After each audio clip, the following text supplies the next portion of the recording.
Who owns a better shade of orange, the SEC or the ACC? Tennessee or Clemson? So apropos that they would meet at the Orange Bowl. You've got the ACC champions, Clemson, taking on Tennessee of the SEC. The Vols finished the season at 10-2. And of course, Clemson won an ACC championship for the seventh time in 8 years, blasting North Carolina 39-10. Welcome to the voice of college football, Clemson Tigers. We break down the matchup against the Vols here. We will do so throughout the month of December, leading up to the December 30th Orange Bowl game in Miami. Of course, if the winner of the ACC does not advance to the playoffs, this is the number one seed and where they belong, and that's Clemson once again. All right, looking at bowl history and the series history between these two teams. They've not met since 1976. Tennessee won that game in a squeaker, 21-19. The Vols lead the all-time series 11-6 and 2 ties. They used to have ties in college football before 1997.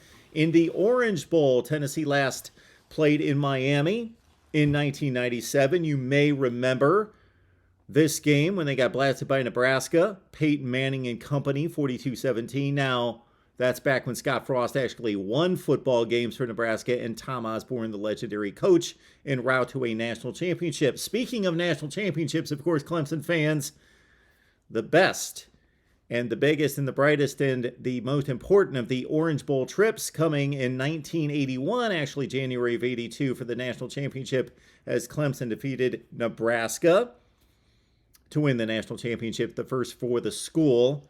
4-2 is Clemson at the Orange Bowl, including another important one, their last trip to Miami in 2015. They trailed by 1 point against Oklahoma at halftime and shut out the Sooners in Baker Mayfield in the second half, 21-0 en route to the national championship game. All right, now to the here and now, and the most important name to deliver would be Cade Klubnik. Finally getting his shot. He will be the starter in this game against Tennessee. Dabo Swinney, of course, brought him into the game against Syracuse.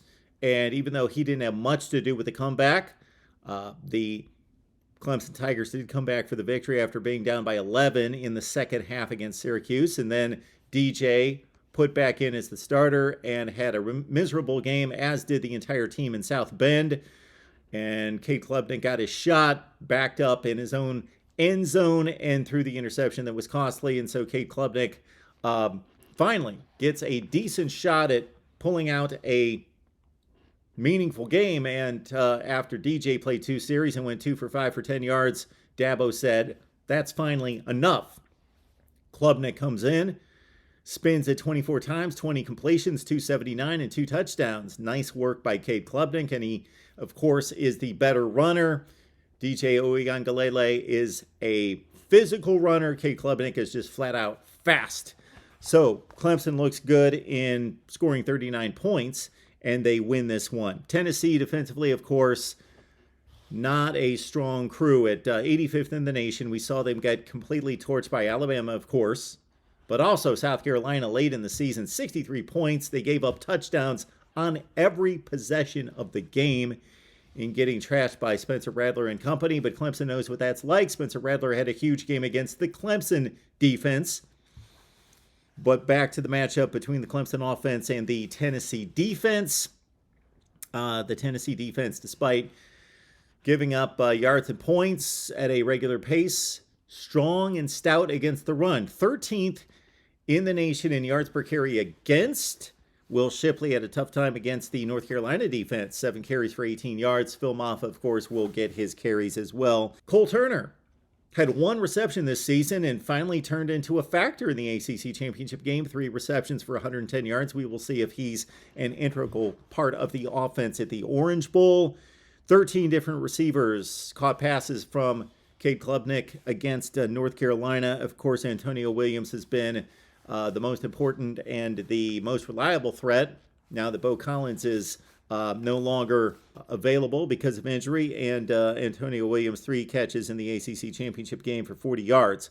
Byron Young, look out for him, Clemson fans. He's the potential game wrecker on the Tennessee defense among a number of young players from Josh Heupel's first 2 recruiting classes after the Tennessee defense didn't have a whole lot left over from the Jeremy Pruitt days.